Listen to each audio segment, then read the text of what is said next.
नमस्कार। रूबरू थिएटर एक ग्रुप की मिनट तरफ रह गया, से मैं स्टार्ट कर रहा हूँ। शख्सियत के इस अंक में एक बार फिर से हूँ मैं आज आपके साथ। सुबह हमारे साथ जाने मानी शख्सियत थी राजेश कुल साहब, और अभी हमारे साथ हैं जानी मानी रंगमंच, टेलीविजन और सिनेमा से जुड़ी हुई अदाकारा। बहुत बहुत स्वागत करती हूँ मीना नथानी जी का। नमस्कार।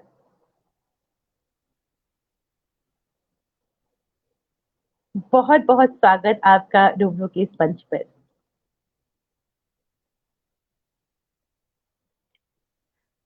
मीना जी, आवाज नहीं आ रही आपकी। आवाज नहीं आ रही आपकी। आवाज नहीं आ रही। आई डोंट नो, टेक्निकल कुछ प्रॉब्लम हो गया होगा, लेकिन आवाज नहीं आ रही क्योंकि जब हम डिजिटल प्लेट कुछ बोलिएगा। जब हम डिजिटल प्लेटफॉर्म पे होते हैं तो इस तरह की खामी आ जाती हैं, लेकिन अ, आपकी आवाज नहीं आ रही। आपका माइक आप एक बार चेक कर लीजिए, कहीं आपका माइक ऑफ तो नहीं है। माइक आपका ऑफ तो नहीं है। जिससे जिससे आप आई हैं ब्रॉडकास्ट, जैसे आपने जहां से किया है वहां से आपका माइक सही है। हाँ, आपका माइक ऑफ है। आपका माइक ऑफ है, इसको ऑन कर लीजिए। एंटर ब्रॉडकास्ट स्टूडियो में जहाँ माइक का ऑप्शन होता है वहां पे आपका माइक ऑफ आया था। इस तरह की तकनीकी खामियां होती हैं जब हम डिजिटल प्लेटफॉर्म पे होते हैं। तो अगर आप दोबारा से इसको ज्वाइन कर सकती हैं एक बार फिर से। जी, आपकी आवाज। जी। अभी आ जब रही है हम आपको मेरी आवाज? बिल्कुल, अभी आ रही है आपकी आवाज हमको। बस। जी। जी जी, यही थोड़ी बहुत जब रूबरू और लाइव परफॉर्मेंसेस और डिजिटल प्लेटफॉर्म पे इस तरह से बहुत मुश्किलात आती हैं, जी। लेकिन क्या करें। तो आपसे मैं यही गुजारिश करूंगी कि जो आपका सफर रहा है अ, जी। कला के फील्ड में, वो आप हमसे साझा कीजिए, क्योंकि हमारा जो फॉर्मेट है वो ये है कि जो यंग परफॉर्मर्स है उनको, जो हमारी सेलिब्रिटीज है, उनकी लाइफ की जो इंस्पिरेशनल जर्नी रही है उससे वो रूबरू हो सके। जी। जी। तो मैं शुरुआत करती हूँ। मैं मूलतः पहाड़ों की रहने वाली हूँ, नैनीताल से। और मैं भी बॉर्न इन बॉटअप मैं इन भी लखनऊ। लखनऊ क्या में बात है। मेरी पूरी पढ़ाई सब कुछ हुआ है। जी। नवाबों का शहर। ओह! अरे ग्रेट, पहाड़ों ग्रेट काजल पहाड़ों जी, की। ग्रेट। ये तो मुझे अपने आप को पहाड़ी ल कहना बहुत पसंद है।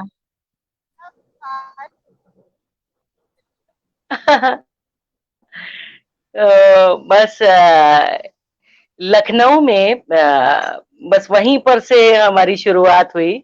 और जब मैं 8 या 10 साल की थी, थोड़ा-सा गाने का शौक था। जी। गाना गाने का मुझे काफ़ी शौक था। तो शुरुआत मतलब कहिए वहीं से मेरी एक बीज जो है वहीं से कुछ अंकुरित हो गया था कला के लिए। तो जो मेरी जो शुरुआत जो मैंने करी वो मिसेस विमल पंत करके हैं लखनऊ में। उनके साथ स्टेज शोज में पीछे-पीछे हम बच्चे जो है जाया करते थे। उन्हीं के साथ मेरी शुरुआत हुई। और फ़ोक डांसेस में ग्रुप डांस वगैरह से, और यही फ़ोक सॉन्ग्स वगैरह वो हमको ले जाती थी। हम छोटे-छोटे बच्चे थे, उनके साथ जाया करते थे। और वहीं से अंदर वो रुझान पैदा होता गया। और सबसे बड़ा जो रुझान जो पैदा हुआ कला के प्रति, वो मेरे फादर रामलीला के प्रेसिडेंट हुआ करते थे, रामलीला कमेटी के। तो हम कुमाऊं में रामलीला होती है, और बड़ी शास्त्रीय उस पे जो है बेस्ड उसके सॉन्ग होते हैं, डांस ड्रामा उस तरह के का होता है। तो वो जो हारमोनियम का लहरा जो हमने सुना, तो उस लहरे ने बस वहीं पर से खून में दौड़ा दिया। और उधर से रुझान पैदा हो गया। तो उनके साथ मैं जाया करती थी। तो एक बार मैं भातखंडे में रिहर्सल कर रही थी, तो किसी ने मुझसे बोला कि हमारे ही उन्हीं कलाकारों में से किसी ने मुझसे बोला कि लखनऊ में एक ड्रामा स्कूल है मीना, तो हमें ऐसा लगता है कि तुम्हें वो एक बार वहां पर भी ज्वाइन करके देखना चाहिए, एक बार उधर का फॉर्म भर दो। तो मैंने बोला कि लेकिन मैंने तो कभी ड्रामा तो इस तरीके से एमेच्योर थिएटर वही कुमाऊं के डांस ड्रामा बहुत फेमस है, गोपिया हरुली एक करके प्ले किया था हमने, और राजूला मालूशाही ये डांस ड्रामा, तो इसमें हमने काम किया था और बाकी तो ऐसा कुछ थिएटर किया नहीं था। तो मैंने कहा कि लेकिन मैं तो ये डांस और गाने ही वगैरह करती हूँ, तो मुझे नहीं लगता कि मैं कुछ एक्टिंग वगैरह ऐसी कर सकती हूँ। तो उन्होंने कहा नहीं नहीं आप एक बार फॉर्म भरो, लखनऊ में भारतेंदु नाट्य एकेडमी करके एक एकेडमी है, ड्रामा की एकेडमी है, तो उधर फॉर्म जी। भर के देखो। तो मैंने वो फॉर्म भर दिया उनके कहने पे। कुछ ऐसा विशेष मकसद नहीं था क्योंकि इस इन्हीं सब में ही अपनी रुचि थी, नाच गाने में ही। खैर हम वहां पर पहुंच गए, उधर ड्रामा स्कूल में फॉर्म भर दिया और उसके बाद मुझे वहां से कॉल आ गई। तो मैं वहां पर पहुंची। अब वहां का माहौल तो एकदम अलग ही था, कुछ समझ में ही नहीं आ रहा था किस तरह के का क्या होने वाला है, क्या क्वेश्चन पूछेंगे ये लोग, किस तरीके का इंटरव्यू होगा, कुछ समझ नहीं आ रहा था। खैर मेरा नंबर आया और उसके बाद मैंने एंटर किया वहां पर रूम में, तो पैनल में सब बहुत बड़े बड़े लोग बैठे थे और एकदम अपने को तो बहुत ज्यादा घबराहट हो रही थी क्योंकि इस तरीके का माहौल कभी देखा ही नहीं था। तो उसमें हमारे फाउंडर डायरेक्टर मिस्टर राज बिसारिया जी, एम के रैना साहब, के एन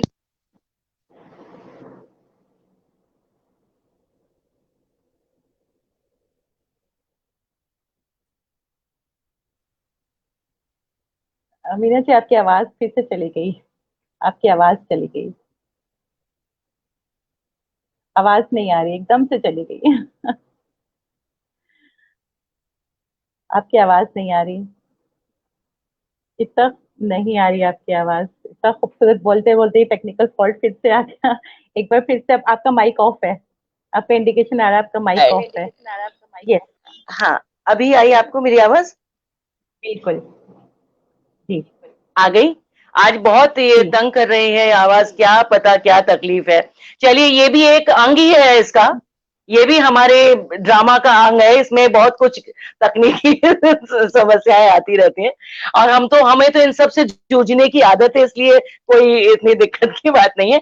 तो मैं ये कह रही थी कि फिर मैं वहां पर पहुंची और एकदम से उन्होंने मेरे से क्वेश्चन किया कि आपको मीना आपको गाना आता है? तो मैंने कहा कि हाँ मतलब आता है ऐसा कुछ। हालांकि मैंने शास्त्रीय संगीत 4 साल सीखा है, ऐसी बात नहीं है, लेकिन इतना भी नहीं था कि मैं बड़ी पारंगत हूँ कि मैं कहा हाँ मैं तो बड़ी सिंगर हूँ। उन दिनों मैं सीख ही रही थी, मैंने तबले का भी कोर्स किया है, प्रभाकर किया तबले में, शास्त्रीय गायन, ये क्लासिकल म्यूजिक भी सीखा, लेकिन इतना हिम्मत नहीं थी कहने की सीखी हूँ। मैंने कहा हाँ सर आता तो है थोड़ा। तो कहने कि चलिए गाना गाइए।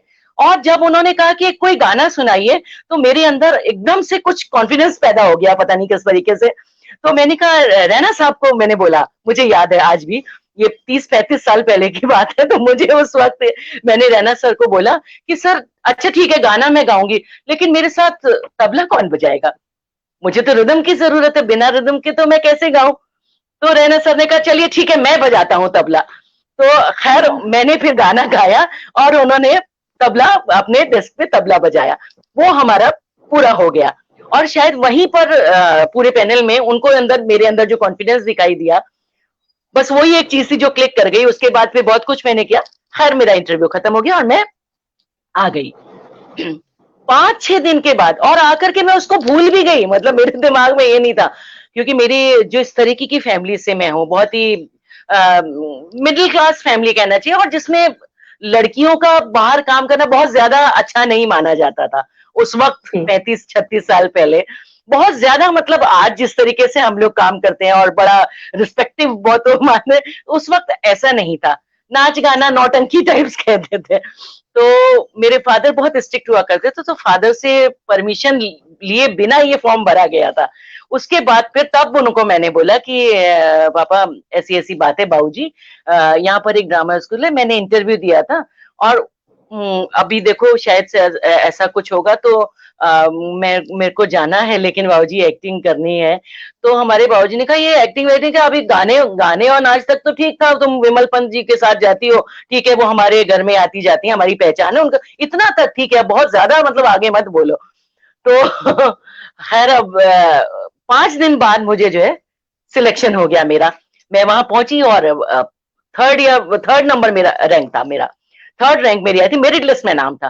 तो उस वक्त अच्छा। हमें उसमें 200 रुपए और 250 रुपए जो बाहर के लोग आते थे उनको स्टाइपेंड था। 200 250 रुपए उस समय कुछ मायने रखते थे बहुत। थोड़ा। तो मैं बड़ी जी, तो मैं बड़ी खुशी खुशी घर आई। आपकी आवाज फिर से गई। आपकी आवाज फिर से, शायद आपका माइक ऑफ हो गया। माइक आपका ऑफ हो गया फिर से। जी आ गया, फिर से गया आपका माइक। आ रहा जा रहा है, आ रहा जा रहा है। ये आई आवाज, आ गई आ गई आ गई। तो मैंने बाबूजी को बोला कि आ रही है आवाज। तो मैंने अपने पिताजी को बोला कि 250 रुपए मुझे मिलने वाले हैं बाबूजी, मेरा उसमें नाम है। आवाज, मुझे लगता है वो कुछ टेक्निकल आवाज इशू है, क्यों माइक जा रहा है। माइक ऑफ हो रहा है आपका बार बार।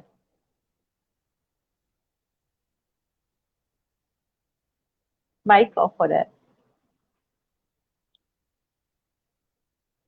आपका, माइक ऑफ हो रहा है, माइक ऑफ है आपका।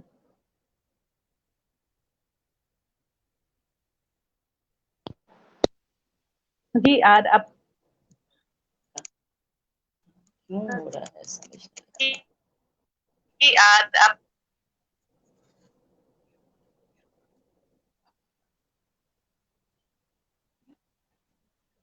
अभी आपको मेरी आवाज आ रही है? आ रही आ है, रही है? अभी आ रही है। बिल्कुल आ चले रही है। आगे? बिल्कुल चलें। चलें आगे। यस, चलें। अभी आ रही आपकी है आवाज आ आवाज? रही है, बिल्कुल आ रही है, बिल्कुल क्लियर आ रही है। आ रही है, आ रही अभी आ है? रही है, बिल्कुल आ रही है। इसको हटाते हैं और चलते हैं। चलें। जी, आपकी आवाज आ रही आ रही है, है, बिल्कुल मुझे आ भी रही है, आपकी आवाज बिल्कुल आ क्लियर आ रही रही है। है। अभी तक तो आ रही है। जी। जी।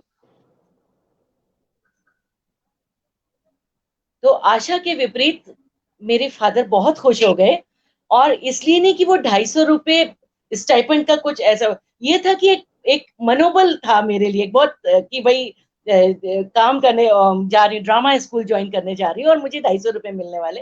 तो मुझे उम्मीद नहीं थी कि ये रिएक्शन आएगा। खैर मैंने वो जी। ज्वाइन किया।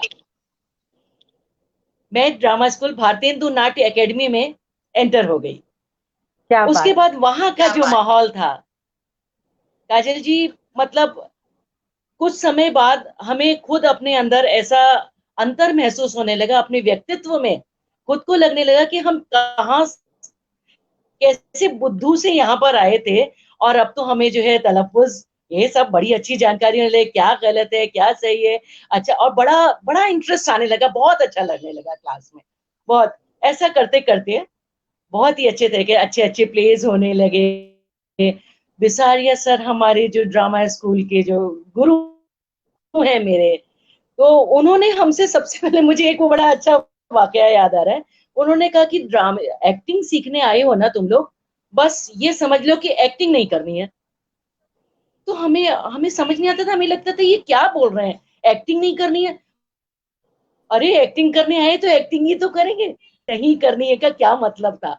एक्टिंग सीखने आए लेकिन एक्टिंग नहीं करनी है, तो चरित्र को जीना है, मतलब वो बात थी। तो हमें उस समय लगता था कि क्या कह रहे हैं सर, एक्टिंग सीखने आए एक्टिंग नहीं करनी है। तो ये चीज अब आज जाकर के इतने सालों बाद ये समझ में आने लगी, जैसे जैसे आप परिपक्व होते जाते हैं तब समझ में आने लगे कि अच्छा चरित्र को जीते हैं, ऐसे चेहरे वाली एक्टिंग नहीं करनी होती है, सतही उस तरह की। खैर फर्स्ट ईयर बहुत ही अच्छी तरीके से बीत गया उनके निर्देशन में, और मेरे गुरु और थे मिस्टर हेमेंद्र भाटिया जी थे, रवि केमू जी थे, के एन कक्कड़ साहब थे, बहुत अच्छे अच्छे टीचर्स थे, एनएसडी से आए थे एचवी शर्मा जी और गेस्ट लेक्चरर सब, बहुत अच्छा लगने लगा, बहुत अपने अंदर अंतर महसूस होने लगा। ऐसा करते करते फर्स्ट ईयर बीत गया, सेकंड ईयर आया तो एक अच्छा सा वाकया हो गया कि हमारे यहाँ 2 साल के बाद जब इंटर्नशिप दी जाती है, जो लोग टॉप करते हैं उसमें से 2 लोगों को कुछ मिलती है इंटर्नशिप, तो उसमें एक मिस्टर मुकेश नैथानी थे। तो वो एक दिन उन्होंने मुझसे कहा कि मीना जब तुम हंसती हो ना बड़ी अच्छी लगती हो। तो मैंने कहा कि अच्छा, उनकी बात को मैंने बहुत गंभीरता से नहीं लिया। ये तो मैंने कहा अच्छा अच्छी लगती है, मैंने कहा देखो देखो मुकेश जी क्या कह रहे हैं, कह रहे हैं कि तुम हंसती हो तो बहुत अच्छी लगती हो। मैंने उनकी बात को उस गंभीरता से लिया ही नहीं, उनके दिल के भाव को समझने में थोड़ा वक्त लगा मुझे। तो ये एक अच्छी चीज है कि वहां से मेरी, जो अब मेरे पति हैं मुकेश नैथानी जी, बहुत सीनियर एक्टर है, मुझसे सीनियर है। उनसे मेरी दोस्ती हो गई, और एक मतलब एक्टिंग के सफर के साथ साथ एक और ये सफर साथ साथ चलने लगा धीरे धीरे। फिर क्या अब बात। हुआ कि सेकंड ईयर भी हमने कर लिया, सेकंड ईयर कर लिया, और ये हुआ कि अब क्या करेंगे। इस बीच मेरे फादर की डेथ हो गई थी, तो उनकी बड़ी इच्छा थी, बाद में उनको बड़ा अच्छा लगने लगा, उन्होंने भी एक आध मेरे प्ले देखे तो उन्हें बड़ा अच्छा लगता था कि देखो बड़ा अच्छा काम कर रही है गुड़िया। तो उन्होंने, घर का नाम मेरा गुड़िया है, तो उन्होंने मुझसे बोला कि गुड़िया तू बहुत तरक्की करेगी, हमें लगता है तुझे बहुत तरक्की करेगी तू। तो वो बात मेरे दिमाग में रह गई थी। मेरे फादर की डेथ हो गई थी सेकंड ईयर करते करते, तो फिर मैंने अपने घर में बोला कि भाई अब तो मुझे जाना है, अब आगे, अब जब मैंने कोर्स किया है पूरा, डिप्लोमा किया है, तो अब तो मुझे आगे काम करना है। तो क्योंकि अब परिवार इस तरीके का था, बाहर निकलना वो भी शादी के पहले, लड़कियों का मतलब तो कंसेप्ट ही नहीं था, बिल्कुल था ही नहीं। तो उन्होंने कहा दिल्ली जाओगे तुम, दिल्ली जाओगे अकेले, क्या करोगे, कहाँ रहोगे, क्या करोगे, और दिल्ली क्यों जाओगे, अकेली लड़की दिल्ली कैसे भेज दें। तो मैंने कहा नहीं नहीं, वो साथ में मुकेश जी भी जाएंगे, वो भी ज्वाइन करेंगे। तो हमने Shri Ram centre theatre repertory में मैंने फॉर्म भरा, लिटिल थिएटर ग्रुप में फॉर्म भरा, शीला जी उनके वहां पर फॉर्म भरा, और इस तरह के रेपेट्री पपेट्री सभी जगह फॉर्म भरा। तो एक वक्त ऐसा है कि मेरा हर जगह सिलेक्शन हो गया, श्री राम थिएटर रेपेट्री में भी हो गया, पपेट्री में भी हो गया, एलटीजी में भी हो गया, शीला जी के। अब समस्या है कि कहाँ ज्वाइन करूं, किधर ज्वाइन करूं। तो गाना बजाना जानती थी इसलिए पपेट्री को मेरी जरूरत थी, श्री राम पपेट्री में जरूरत थी, लेकिन मेरी जरूरत ये थी कि मुझे वो कठपुतलियां नहीं करना था, उसमें कम इंटरेस्ट था, तो डिसीजन मेरे ऊपर छोड़ दिया था। उन दिनों श्रीराम रेपेट्री तो खैर एक बड़ी रेपेट्री थी, कुछ भी कहें हम, एक मतलब अगर हमारे पास ऑप्शन दिए जाए कि ये है ये है ये है, सब जगह आपका सिलेक्शन हो गया, तो आप कहाँ ज्वाइन करोगे। तो मुझे डिसीजन लेना था कि नाथ जी ने, सर ने मुझसे बोला कि मीना आप क्या करना चाहती हो बताओ, रेपेट्री ज्वाइन करना चाहती हो या पपेट्री ज्वाइन करना चाहती हो। तो मैंने कहा सर मैं तो आर्टिस्ट हूँ, मैं तो रेपेट्री ज्वाइन करना चाहूंगी। तो मैंने श्री राम रेपेट्री ज्वाइन कर ली मैंने, और साथ साथ मेरे हस्बैंड का भी, जो अब मेरे हस्बैंड है मतलब, उनका भी सिलेक्शन हो गया, हम दोनों का वहां पर सिलेक्शन हो। सफर बड़ा ही अच्छा चल रहा था, पैरेलल वो चल रहे थे कि मतलब ईश्वर बड़ा मेहरबान था अपने ऊपर उस वक्त। तो बड़ा ही अच्छा सफर चल रहा, फिर हमने रेपेट्री ज्वाइन करी, और बहुत ही सीनियर एक्टर्स हमारे साथ थे, मिस्टर संजीव सहाय, आप तो जानती ही होंगी काजल जी सबको, प्रतिमा जी, और ज्ञानेश भाई उस वक्त नहीं थे रेपेट्री में, लेकिन वो थे हमारे, सुमन अग्रवाल, नीलिमा शर्मा, मनोज शर्मा, सब बहुत बड़ा अच्छा सा ग्रुप था, 11 लोगों का वो पूरा ग्रुप था। तो हमने वहां पर ज्वाइन कर लिया। अब वो जो शेड्यूल होता था, वो जो रेपेट्री का जो शेड्यूल था, सवेरे आप पहुंचते थे, और माइम एंड वो एक्सरसाइज होती थी, माइम होता था, फिर उसके बाद ब्रेक हो जाता था, फिर उसके बाद रीडिंग सेशन होता था, फिर हम कुछ प्लेस की रिहर्सल करते थे। तो बड़ा ही, बहुत ही अपने अंदर मतलब ऐसा नहीं लगा कि जिंदगी मतलब बहुत अच्छी हो गई है, हम क्या थे और क्या अपने अंदर बहुत ही अंतर महसूस होने लगा कि हम तो बड़े धीरे धीरे बहुत ही ज्यादा सभ्य टाइप के होते जा रहे हैं। बहुत अच्छा लगने लगा। उस दौरान हमने बहुत अच्छे अच्छे प्लेस किए, अपना माया जाल किया मैंने, जो मुझे याद है। माया जाल बी जयश्री जी बेंगलोर से आई थी, उनके साथ माया जी जाल प्ले किया हमने। रैना साहब के साथ रैना साहब के साथ भी बहुत अच्छा प्ले किया था। उसका वक्त नाम मुझे क्यों नहीं याद आ रहा है इस वक्त। बंसी भाई के साथ अच्छे आदमी किया था। और जब हम अच्छे आदमी करने के, राजेश जोशी जी का अच्छे आदमी कर रहे थे, उसी दौरान मेरे घर से चिट्ठी आई मेरे पास। उन दिनों चिट्ठी का प्रचलन था, चिट्ठियां आया करती थी। तो चिट्ठी आई कि भाई तुम्हारी शादी बिना घर में बताए, बिना घर से परमिशन लिए मेरी आई कि तुम्हारी शादी मुकेश के साथ 19 फरवरी 1988 को तय हो गई है, अब तुम सिर्फ शादी करने आ जाओ। क्या बात, क्या बात। जी। तो मतलब लगा कि ये तो ईश्वर कुछ, वाकई ईश्वर की मेहरबानी है अपने ऊपर, आशीर्वाद है, ईश्वर का हाथ है। बिना कहे, बिना किसी झंझट के ये सब तो शादी क्या वो आ गया। तो हमें तो फिर जाना ही था, क्योंकि बहुत कम दिन का वो था। और इधर ये अच्छे आदमी की रिहर्सल चल रही थी, रिहर्सल्स चल रहे थे बहुत, क्योंकि शो काफी करीब था। तो बहुत डरते डरते मैंने नाथ जी को कहा। मैंने कहा सर मेरे घर से चिट्ठी आई है और मेरी शादी है। तो कहने अच्छा तेरी शादी है तो अभी जाएगी। तो मैंने कहा हाँ सर, और मुकेश जी को भी जाना है। तो कहते उसकी भी शादी है। तो मैंने कहा नहीं, मेरी शादी मुकेश जी के साथ है।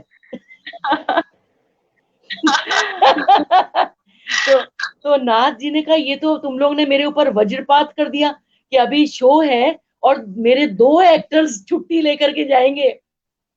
तो खैर शादी थी, हमें तो जाना ही था। 2 दिन की छुट्टी लेके हम गए, वहां पर शादी हुई हमारी। और रिसेप्शन होते ही हम तुरंत ही अगले दिन वहां पर हाजिर हो गए। और वो वक्त मुझे याद है। मेरा कुल मिला के कहने का मतलब ये है कि एक्टर की लाइफ में देखिए कैसा कैसा वक्त आता है, और शो मस्ट गो ऑन वाली जो स्थिति थी वो उस वक्त मेरे साथ थी। एक दिन की शादी हुई और अगले ही दिन मैं उसमें मुकेश जी की सास का रोल करती थी। एक हाईवे पे बैठने वाली पकौड़ी वाली सहुआइन, वो बीड़ी पिया करती, बहुत इंटरेस्टिंग कैरेक्टर था, बुढ़ी औरत।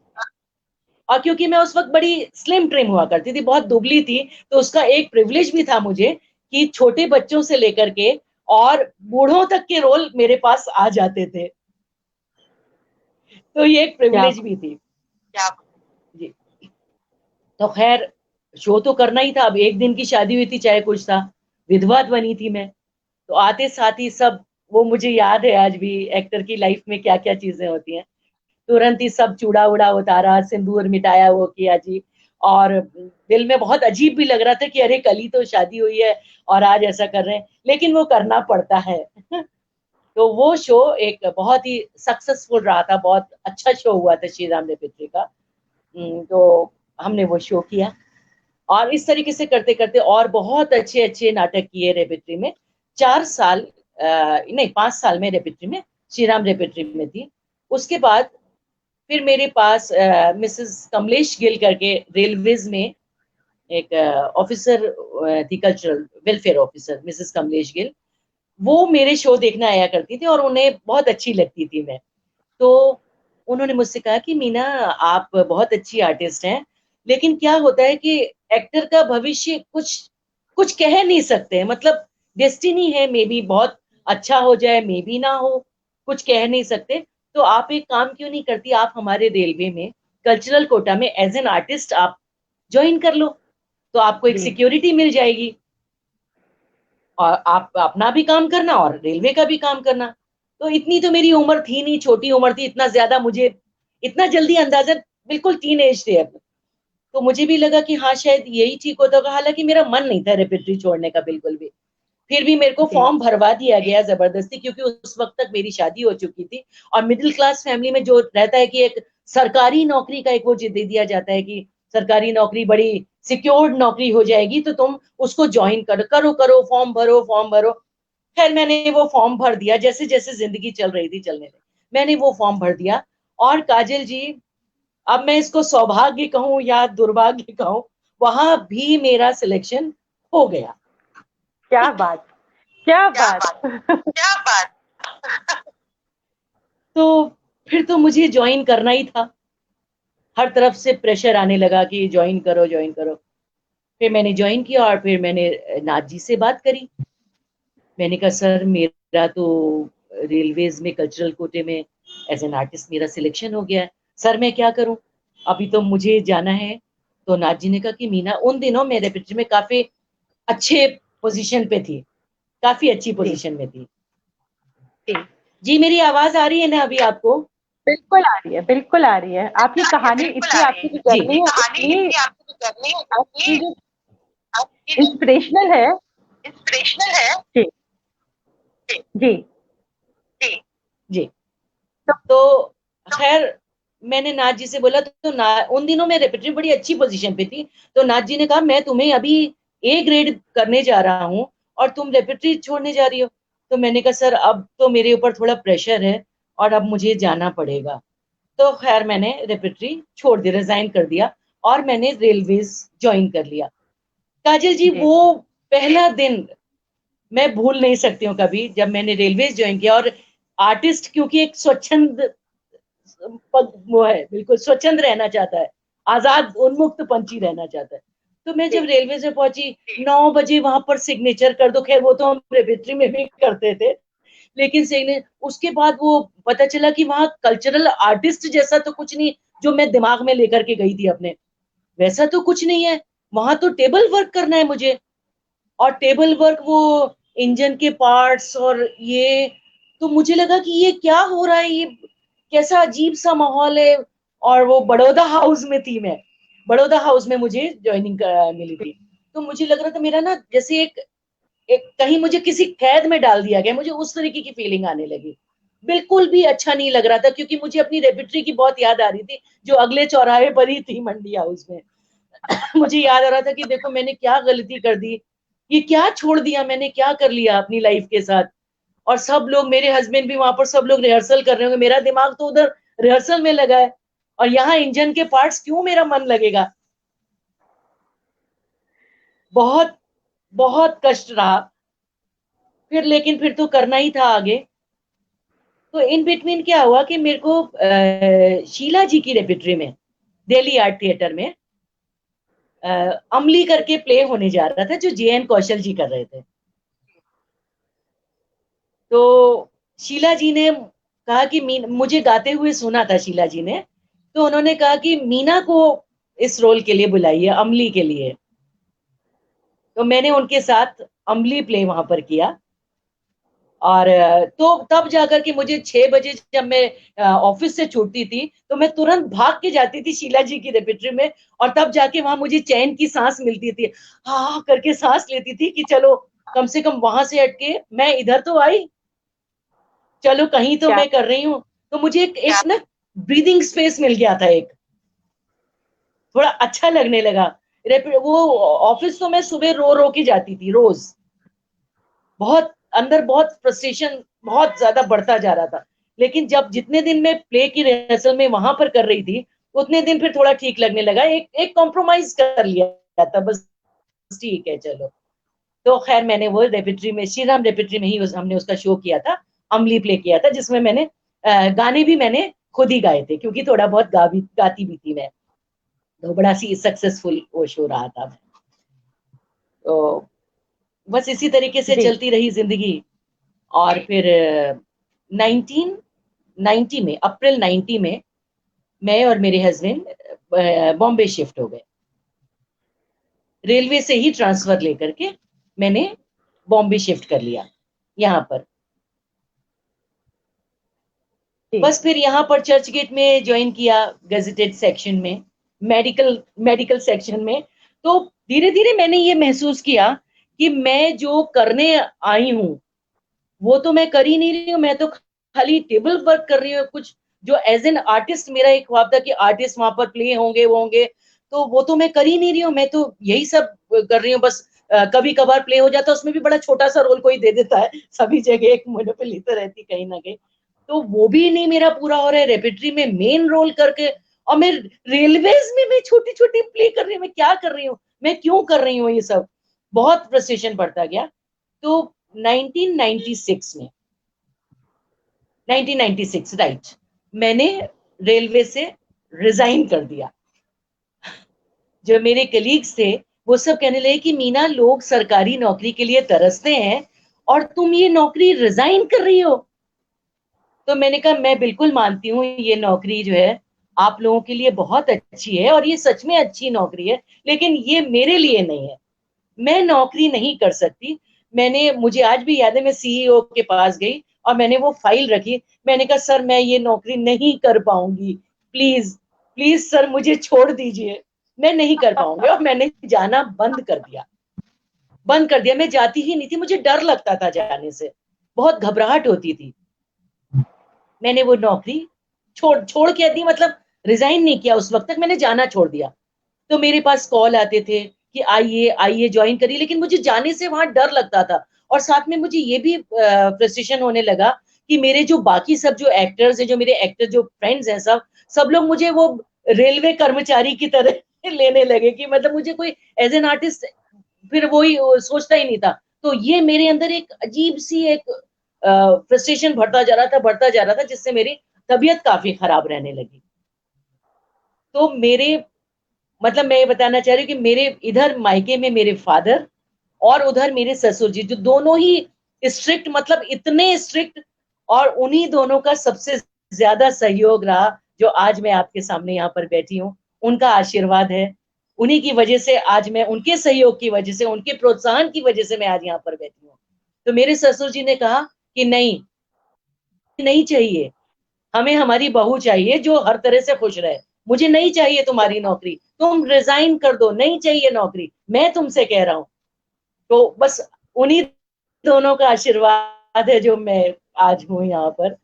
और कुछ समय बाद फिर रेलवे से मैंने रिजाइन कर दिया। तो लोग बाग मुझसे कहने हैं कि तुम्हें तो प्रोविडेंट फंड मिला होगा, प्रोविडेंट फंड। तो मैंने कहा मिला नहीं, मुझे रेजिग्नेशन देने के लिए वो फिगर याद है, 6,419 रुपए मैंने भरे थे, तब मेरा रेजिग्नेशन एक्सेप्ट हुआ था।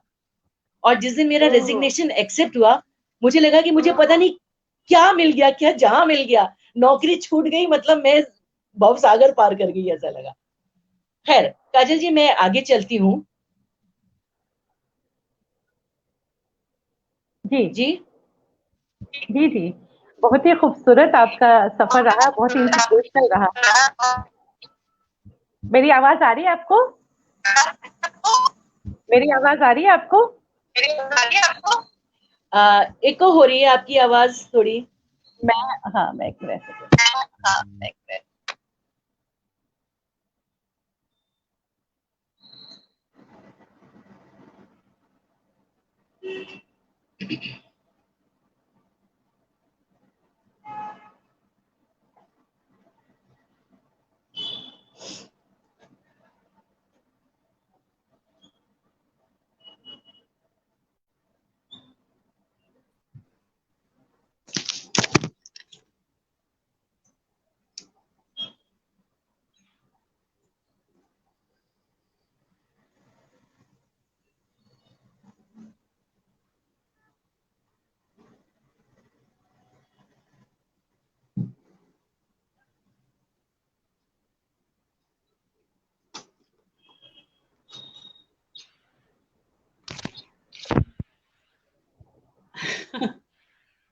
ये टेक्निकल फॉल्ट भी।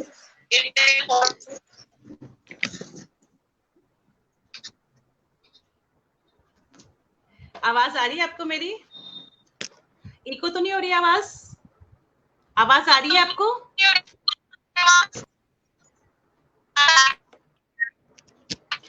आवाज आ रही है आपको?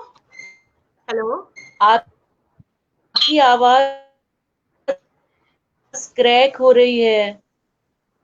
अभी आ रही है?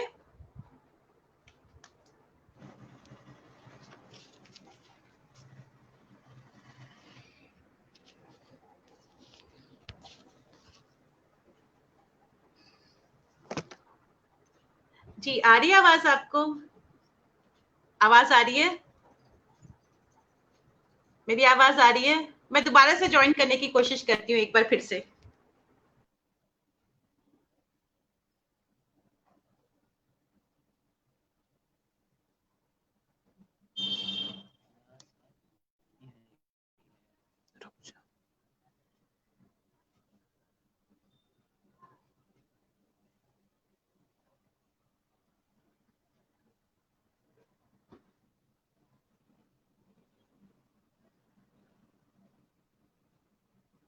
हेलो।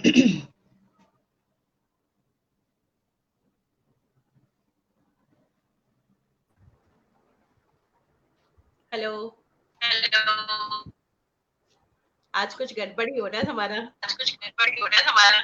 हाँ जी, कुछ आवाज तो आपकी आ रही है लेकिन क्रैक हो रही है आपकी वॉइस। अभी आ रही है? अभी आ रही है? जी हेलो, मुझे आपकी आवाज आ रही है। अब मुझे भी आपकी आवाज आ रही है, जी। अभी आई है। मैं माफी चाहूंगी, ये तो डिजिटल प्लेटफॉर्म पर इस तरह की चीजें हो जाती है। आई नो अभी इको आ रहा है, लेकिन टेक्निकल चीजें हो जाती हैं। तो मैं आपसे अगेन चाहूंगी कि क्रैक हो आप रही है आपकी वॉइस। मैं चाहूंगी आप कैरी ऑन कीजिएगा।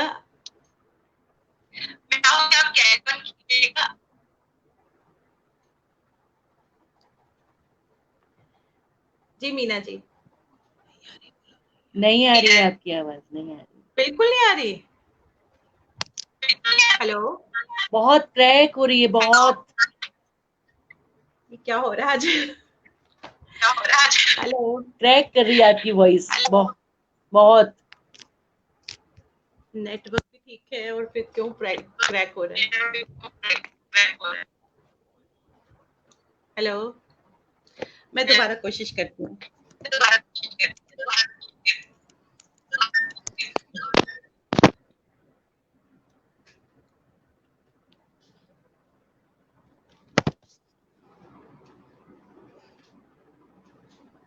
यार ये लड़का कहाँ चला गया?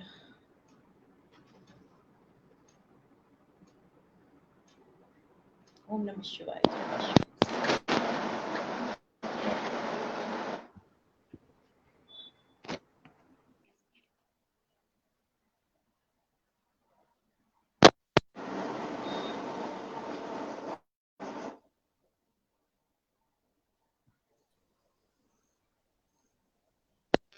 जी मीना जी, मैं वापस आ गई। कोशिश अभी आ रही है आवाज आपको मेरी?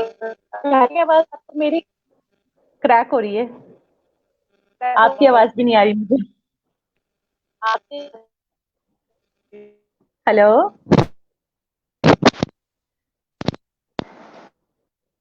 हेलो मीना जी। मीना जी, आवाज आ रही है आपको मेरी? आवाज आ रही है? हेलो। जब हम टेक्निकल, कई बार चीजें बहुत अच्छी जाती हैं लेकिन कई बार चीजें बहुत खराब हो जाती हैं टेक्निकल मंच पे। लेकिन मुझे लग रहा है कि आवाज अभी भी सही नहीं आ रही। तो बहुत आ रही है आवाज आपको मेरी?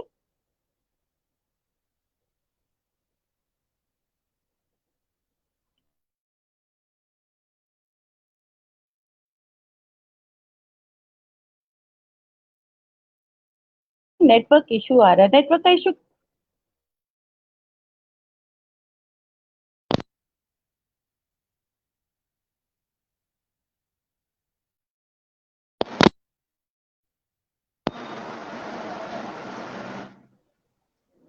अभी आ रही है आपको आवाज मेरी? मैं दिख रही हूँ मीना जी? अभी जी हाँ जी, हाँ जी, दिख भी रही है। आपकी आवाज कट रही है। आप अपना ये हटा दीजिए, अब उससे मेरी क्लियर आ आवाज रही कट थी रही आवाज। है? अब आ गई। उससे क्लियर आ रही थी आवाज। अच्छा, अब आ गई। अभी आएगी आवाज मेरी? आ रही है अब? बिल्कुल आ रही है। मेरी आवाज आ रही है? आ रही है। मैं तो ये फिर से हम कहना कहाँ थे? चाहूंगी, हम यहाँ तो आपका सफर मुंबई का। मुंबई का। जी,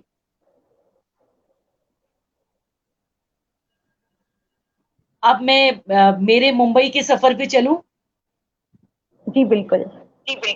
जी। तो फिर क्या हुआ कि फिर वक्त ने थोड़ी करवट बदली और मुझे सबसे पहले हमारे यहाँ पर सीनियर हैं मिस्टर सलीम आरिफ। जी।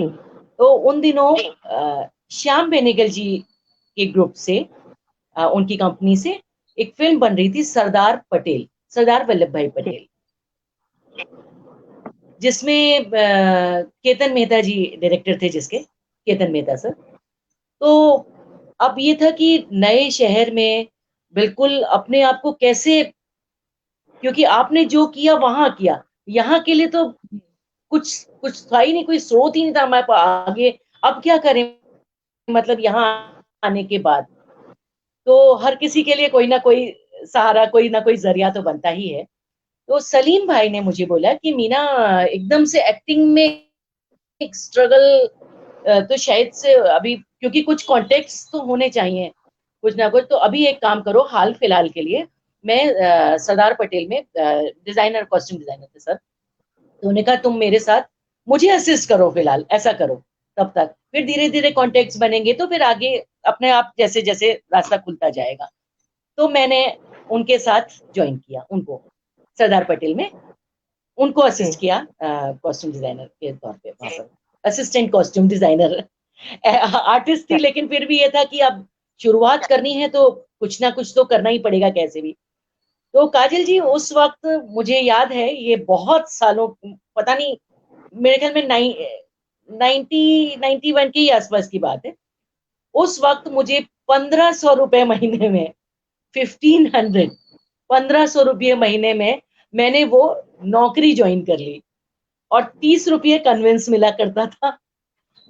तो और मेरी बड़ी छोटी सी बच्ची थी, बहुत स्ट्रगल करना ही पड़ता है, हर एक्टर को करना पड़ता है। तो मेरी छोटी सी बच्ची थी, 6 महीने की उस समय थी वो, आज वो क्रिएटिव डायरेक्टर है प्रोडक्शन हाउस में। तो उसको लेकर के मैं सेट पे जाया करती थी, और वो गठरियों में ऐसे तैसे कैसे भी वो पली है बहुत उससे। और मैं वहां पर बहुत ही शिद्दत, क्योंकि ये सीखा था कि जिस वक्त जो काम करना है वो पूरी शिद्दत से करना है, वो चाहे आप फिर एक्टिंग कर रहे हो या उससे रिलेटेड कोई भी काम कर रहे हो। यही ड्रामा स्कूल में जो एक सबसे ज्यादा जो एक वो चीज सिखाई कि आप पूरी पूरी शिद्दत के साथ करिए हर काम को, पूरी सिंसियरिटी के साथ उस काम को करिए। तो खैर मैं उनके साथ काम करने लगी, और एक वक्त ऐसा आया कि जब बाहर जाना था, आउटडोर जाना था, तो मैंने कहा इतनी छोटी बच्ची के साथ मैं शायद आउटडोर नहीं जा पाऊंगी। तो डायरेक्शन डिपार्टमेंट में से मुझे एक आगे, तब तक सलीम भाई और दूसरी फिल्म करने लगे थे, तो काफी हद तक मेरे ऊपर आ गया था, और वो मेरे लिए कहना चाहिए सीखने का एक बड़ा अच्छा मौका था कि एक छोटा मोटा प्रोडक्शन नहीं था ये हजारों की तादाद में, जिसमें हमें प्लान करनी पड़ती थी चीजें, जिसमें इतना क्राउड था, इतनी बड़ी फिल्म थी। तो वो मेरे एक सीखने के लिए एक बहुत अच्छा कॉन्फिडेंस मेरे को आता गया काम करने के लिए। तो मैंने कहा मैं शायद, नंदिनी करके वहां पर डायरेक्शन में हुआ करती थी, तो मैंने कहा नंदिनी मैं शायद नहीं जा पाऊंगी, मेरे लिए थोड़ा मुश्किल होगा। तो उन्होंने कहा नहीं नहीं नहीं मीना जी, अगर आपने ये नहीं किया तो समझ लीजिए ये डिपार्टमेंट आपके बिना नहीं चल सकता। ये एक बहुत बड़ा कॉम्प्लीमेंट था मेरे लिए कि ये डिपार्टमेंट आपके बिना रन ही नहीं कर सकता। तो मुझे कहीं ना कहीं बहुत खुशी भी हुई इस बात की। तो खैर मैं फाइनली मैं गई, और हमने वो पूरी फिल्म मैंने करी, अच्छे से करी, पूरी फिल्म करी, बहुत जगह घूमने को भी मिला, घूमना भी था अपने लिए, और काफी कॉन्टेक्ट्स बनते गए। तो एक दिन श्याम बेनेगल सर के एसोसिएट हुआ करते मिस्टर राज पायस, तो मुझसे किसी ने डायरेक्शन में कहा कि अरे इस सीन में मीना आओ, कुछ नहीं करना है, खाली पासिंग करनी है, जैसे हम लोग बोलते हैं ना कि भाई कुछ नहीं करना है, एक्टिंग वेक्टिंग नहीं करनी, क्योंकि उनकी नजर में तो मैं एक कॉस्ट्यूम डिजाइनर थी। तो उन्होंने कहा कि अरे एक्टिंग वेक्टिंग नहीं करनी, आ जाओ पास करना है, खाली पासिंग है। तो मैंने कहा सर इसीलिए तो मैं नहीं आ रही हूँ क्योंकि पासिंग करनी है। तब मैंने बताया कि मैं एक्टर हूँ, मैं एक्ट्रेस हूँ। तो मुझे पता नहीं था कि राज बॉयस जी वो दूर बैठ के मेरी बात वो सुन रहे थे ये। तो दूसरे दिन उन्होंने मुझसे कहा कि Meena, you have such a nice face, why don't you try in acting. तो मैंने कहा कि सर मैं तो एक्टिंग ही करना चाहती हूँ। तो कहने you know who is my boss. तो मैंने कहा यस। तो कहने यू नो ना। तो कहते ठीक है, कल तुम मुझे फोन करना, श्याम बेनेगल सर जो है एक डॉक्यूमेंट्री फिल्म करने। आवाज आ रही है ना? आ रही है। जी जी, आ रही है आवाज आपकी, आ रही है आपकी आवाज। काजल जी, मेरी आवाज आवाज आ रही है ना? बिल्कुल बिल्कुल आ रही है, बिल्कुल आ रही है। कंटिन्यू करूं? जी बिल्कुल बिल्कुल। जी जी बिल्कुल। नेट का इश्यू हो रहा है, अब मीना जी की तरफ नेट का इश्यू हो गया। ये डिजिटल प्लेटफॉर्म पे तो ये चीजें दिक्कतें करती रहेंगी, और नेट का इशू हो रहा है। आई डोंट नो आज क्या ऐसा रीजन है। आज हमारे दो शो हुए, एक शो बहुत अच्छा गया और दूसरे शो में नेटवर्क का इशू हो गया। लेकिन ये चीजें हमारे हाथ में नहीं होती। कभी मेरी तरफ से नेटवर्क का इशू, कभी वहां से नेटवर्क का इशू। लेकिन जितने भी लोग हमारे साथ जुड़े हैं, विनीता जी हमारे साथ जुड़ी हैं, उत्पल जी हमारे साथ जुड़े हैं, मैं इन सभी का शुक्रिया कहना चाहूंगी। बहुत सारे व्यूअर्स हमारे साथ जुड़े हैं, इन सभी का शुक्रिया करना चाहूंगी। हरविंदर कौर बबली जी हमारे साथ जुड़ी हैं, बहुत बहुत शुक्रिया। सुचित्रा जी को हमारे साथ जुड़ी हैं, बहुत बहुत शुक्रिया हमारे साथ जुड़ने के लिए। राजीव जी शुक्रिया, सुमन पॉल जी शुक्रिया, रश्मिधर जी बहुत बहुत शुक्रिया, प्रेमलता भल्ला जी बहुत बहुत शुक्रिया, सरला जी, सलम मेहता जी बहुत बहुत शुक्रिया, प्रतिमा जी नमस्कार, कैसी हैं आप? बहुत बहुत शुक्रिया हमारे साथ जुड़ने के लिए।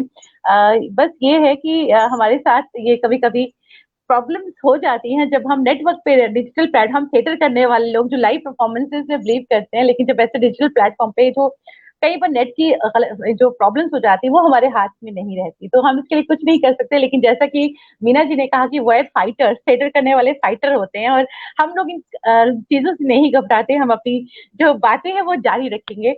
और मैं अब आपसे ये जानना चाहूंगी मीना जी कि जो यंग थिएटरिस्ट है, यंग परफॉर्मर हैं, वो मुंबई जाने का ख्वाब देखते हैं, सबका ख्वाब होता है मुंबई जाना, तो आप उनको क्या टिप्स देंगी, आप उनको क्या कहेंगी? देखिए, ख्वाब देखने का हक तो सबको है, सबको है। ख्वाब तो देख ही सकते हैं, जी लेकिन ये मैं जरूर बोलना चाहूंगी कि जब भी आप कहीं किसी भी क्षेत्र में अगर जाना चाहते हैं, ख्वाब देख रहे हैं, तो उसके लिए पहले कहीं ना कहीं अपने को तैयार जरूर करें। किसी जी ना किसी रूप में अपने को तैयार करके जाएं, ताकि आपका वो ख्वाब जो है चकनाचूर ना हो।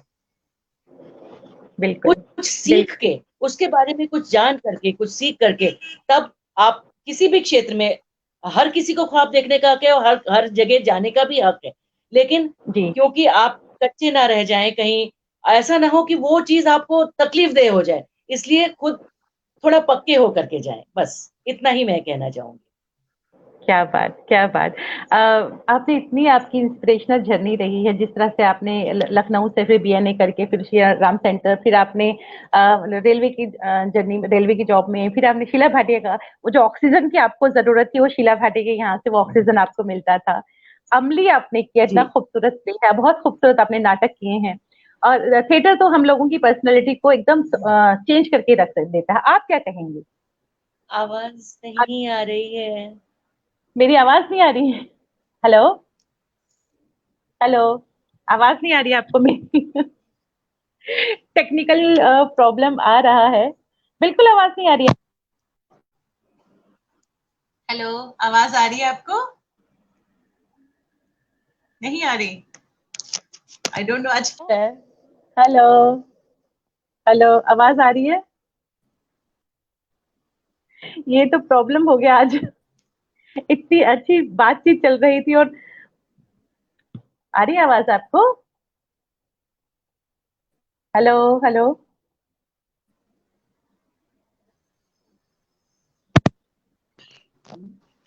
आवाज आ रही नहीं है आ क्या? रही आ रही? आवाज। मुझे आपकी आवाज बिल्कुल क्लियर आ रही है, लेकिन आपको मेरी आवाज क्यों नहीं आ रही? मैं दोबारा कोशिश करती हूँ।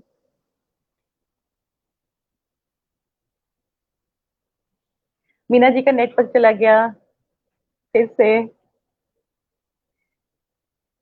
आज नेटवर्क का बहुत इशू हो रहा है, बहुत ज्यादा इशू हो रहा है इस नेटवर्क का।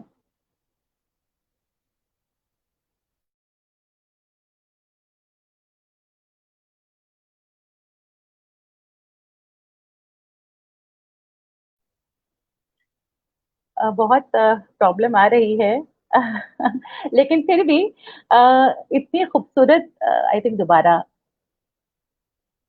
आ रही है, अभी आ रही है, आवाज आई। प्रतिमा जी कह रही, प्रतिमा जी को मैं फिर से नमस्कार प्रणाम कहने वाली हूँ, आपको ले लिया मैंने। प्रतिमा जी बहुत बहुत शुक्रिया, हरविंदर बहुत बहुत शुक्रिया। मैं आज नेटवर्क का बहुत इशू आ रहा है मुझे लग रहा है। आपको आवाज आ रही है मेरी? आवाज आ रही आ है रही है, मीना अभी जी? आ रही है, जी। अभी आ रही मैं है, आपसे अभी आ रही है। मैं आप मैं आपसे ये जानना चाहूंगी कि हमारा आज नेटवर्क का बहुत इशू रहा, आपकी जो जर्नी थी बहुत इंस्पिरेशनल रही है। तो मैं जी, ये जानना चाह रही हूँ आपसे कि थिएटर जिंदगी को एकदम बदल के रख देता है। तो आप तो इतनी शिद्दत से जुड़ी हुई हैं, आप यंग थिएटरिस्ट के लिए क्या मैसेज देना चाहेंगी, क्या कहेंगी उनको आप? फिर आवाज गई, फिर एक बार रिपीट कीजिए। मैं ये चाह रही हूँ आपको बताना कि जो थिएटर यंग परफॉर्मर्स है जो थिएटर से जुड़े हुए हैं, ये जुड़ना चाहते हैं, उनको आप क्या कहेंगी? क्योंकि थिएटर बहुत कुछ सिखा देता है, तो आप क्या कहेंगी?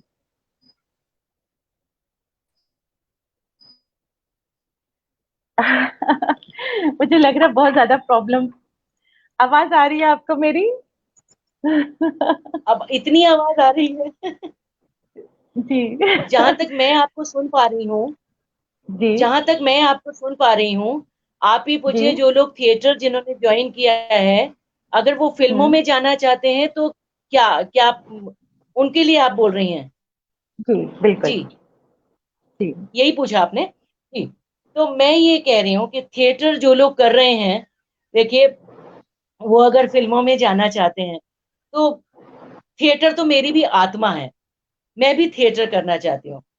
जी, थिएटर मैं भी करना चाहती हूँ, लेकिन एक ये बहुत ही मतलब क्या कहना चाहिए इसको, एक बड़ा कड़वा सच है कि थिएटर में पैसा तो नहीं है। सर्वाइवल के लिए तो आपको फिर फिल्मों की तरफ या टेलीविजन शोज की तरफ जाना ही पड़ता है, क्योंकि अगर आज मेरे मेरे पास अगर कहा जाए कि यहाँ पर थिएटर करिए और खूब उतना ही पैसा मिल रहा है, और तो शायद मैं थिएटर को ज्वाइन कर लूंगी, है ना?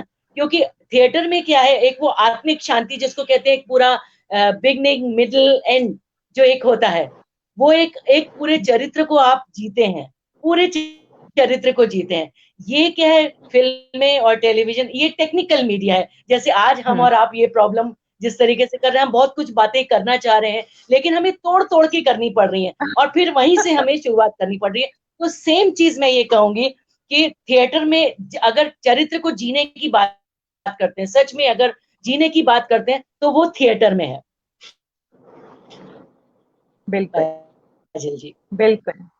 और हम अगर फिल्म और उसमें बात करते हैं, तो हम वाकई अगर बोले तो हम सच में चरित्र को उस तरीके से जीते नहीं है, क्योंकि जब तक हम जीने जीने के उसमें पहुंचते हैं, तब तक तो हो जाता है कट क्लोज लगाओ, तो वो हमारा इमोशन ब्रेक हम्म। होता है। लेकिन दोनों अलग बिल्कुल। अलग विधाएं हैं, दोनों अपनी अपनी जगह इंपॉर्टेंट है, बहुत ज्यादा इंपॉर्टेंट है। क्योंकि हम इसमें टेक्निकली क्या होता है कि जब क्लोज भी लगाना, तो हमको सेम इमोशन कैरी करना है, सेम इमोशन हम कैरी जी। करते हैं। ये भी अपने आप में एक बहुत कठिन चीज है, बहुत कठिन चीज है। तो थिएटर बिल्कुल। करके फिल्मों में जाना, ये प्रैक्टिकली अगर देखें तो बहुत जरूरी है। क्या करेंगे, नहीं तो सरवाइव कैसे करेंगे? क्योंकि हिंदी थिएटर जो महाराष्ट्र की, मैं अगर मैं महाराष्ट्र की बात करूं, मुंबई की बात करूं, तो महाराष्ट्र में जो थिएटर है, जो हिंदी थिएटर की थोड़ी स्थिति गंभीर है यहाँ पर, वो थोड़ी नाजुक है। जो गुजराती थिएटर है, वो लोग बहुत कमर्शियली करते हैं, उसके बहुत शोज करते हैं, उससे वो लोग सरवाइव कर सकते हैं। मराठी थिएटर से लोग सरवाइव कर सकते हैं, क्योंकि उसके मतलब पता नहीं कितने हजारों की उसमें शोज होते हैं, तो उसमें कहीं ना कहीं हम सर्वाइवल की सोच सकते हैं। लेकिन हमारे जैसे जो हिंदी भाषी लोग हैं, अगर हम अगर थिएटर करना चाहें, तो या तो फिर हम भी बहुत ही बड़े स्टार हों, तो जितने तो हम फिर नहीं है शायद। तो अगर हम बहुत ही बड़े स्टार हैं, तब तो फिर एक अलग बात है कि मेरे नाम से शो बिक रहा है, वो एक अलग चीज है। लेकिन अगर सरवाइव करना है, तो हमें तो दोनों चीजों को देखना पड़ता है फिर। तो बिल्कुल। मैं ये कहूंगी कि दोनों अपनी अपनी जगह चीजें सही हैं, जाना भी और ना जाना भी, दोनों अपनी अपनी जगह सही है। क्या जी, बात। हमारे साथ जितने व्यूअर्स जुड़े हैं, मैं एक बार फिर से उनको वेलकम कहूंगी। विभांशु सर, विभांशु वैभव जी हमारे साथ जुड़े हैं, बहुत बहुत शुक्रिया, नमस्कार हमारे साथ जुड़ने के लिए। हरविंदर, बबली कह रही है कि मीना जी से एक गाना सुनना है, तो चलते चलते आपसे एक गाना सुनना चाहेंगे। चलते चलते आपसे एक गाना सुनना अच्छा। चाहेंगे। जी, जी। तो देखिए काजल जी, मेरी जो मैंने तय किया, इंसान खुद अपना सबसे बड़ा जज खुद होता है, मुझे जी ऐसा लगता है। तो जी मुझे ये लगता है कि बेशक मैंने सीखा, अब उसको तो खैर काफी साल हो गए, लेकिन इन विधाओं ने मुझे एक्टिंग में बहुत मुझे सपोर्ट किया है। उसको मैंने हम्म प्रोफेशन नहीं बनाया है, लेकिन मुझे बहुत सपोर्ट करती हैं ये चीजें, जो मैंने सीखा है, गाना या बजाना मुझे सपोर्ट करता है। तो मेरी, जहां तक मुझे लगता है, मेरी जो वॉइस क्वालिटी है, फोक वाली है। जी जी मैं जी प्लेबैक सिंगिंग उस तरीके से, मेरी मेरी फोक वाली फोक वॉइस है, तो है, मैं फोक ही गाती बिल्कुल। हूँ। जी तो मैं बिल्कुल आपको एक फोक सुना देती हूँ बिल्कुल। जी। जी शुक्रिया, सुनाइए हम। जी। जी बिल्कुल। ओ परवा, खूब सुना मैंने रातों कहरवा।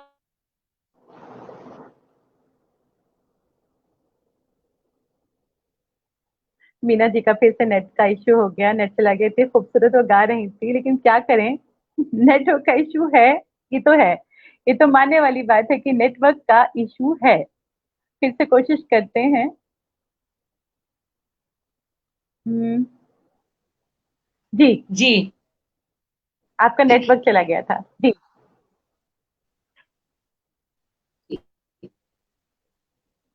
जी मीना जी, गाना अभी इनकम्प्लीट रहा है आपका नेटवर्क चला गया था। जी। जी। तो मैंने ये गाना कहा कि मेरी गाना आवाज मुझे लगता है, जी, गा रही। हो मैंने रातों का हरवा, खूब सुना मैंने रातों का हरवा, खूब सुना रे मैंने रातों का हरवा, खूब सुना। सास मोरी कह गई, ननद मोरी कह गई, सास मोरी कह गई, ननद मोरी कह गई कि बहू, हाँ बहू, ए बहू, ओ बहू, कि बहू बछड़ा को खूंट से बांध देना री, बहू बछड़े को खूंट से बांध देना री, बहू बछड़े को खूंट से बांध देना। मैं अलबेली।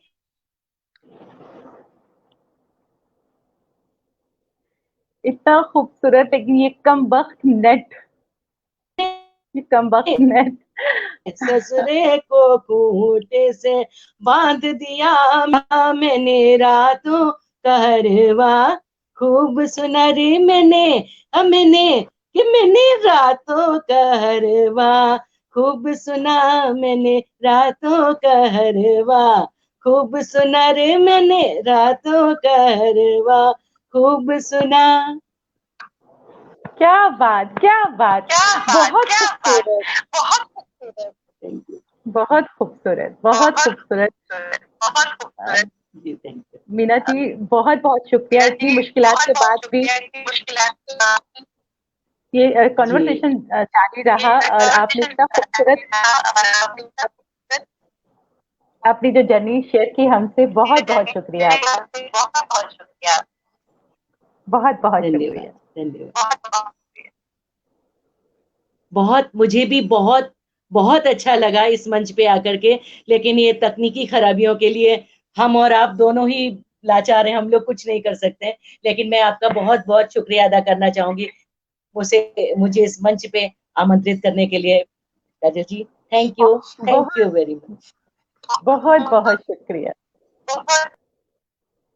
हमारे जितने भी व्यूअर्स हमारे साथ जुड़े हैं, मैं उनका तहे दिल से शुक्रिया अदा करना चाहूंगी कि इतनी टेक्निकल प्रॉब्लम्स रही इस शो में, नेटवर्क का आना जाना लगा रहा, ये कम वक्त नेट बहुत परेशान करता है। लेकिन फिर भी मीना जी की जो जर्नी रही है, यात्रा रही है, बहुत ही इंस्पिरेशनल, कि लखनऊ से बीएनए के बाद फिर श्री राम सेंटर से फिर रेलवे में जॉब के बाद फिर शीला भाटिया जी के साथ, फिर उसके बाद वापस मुंबई, बहुत ही, और फिर कॉस्ट्यूम डिजाइनर एज उन्होंने काम किया इतनी, और अब बच्चे को लेकर वो किस तरह से सेट पर जाती रही हैं, बहुत ही डेडिकेशन, जो पैशन की जरूरत है, और उनकी इतनी खूबसूरत आवाज, इतनी साफ आवाज और इतनी मीठी आवाज, बहुत बहुत शुक्रिया इनका भी कि हमारे मंच पर आई। हालांकि हम बहुत सही से बातचीत का एक सिलसिला बहुत वो नहीं रहा, लेकिन फिर भी बहुत कोशिश हुई कि बातचीत हो सके। लेकिन आप सभी का फिर से मैं तहे दिल से शुक्रिया अदा करना चाहूंगी कि आप सभी इस मंच पर आए और शख्सियत के इस मंच पर आके आपने हमें स्ट्रेंथ दी, हमें प्रोत्साहन दिया।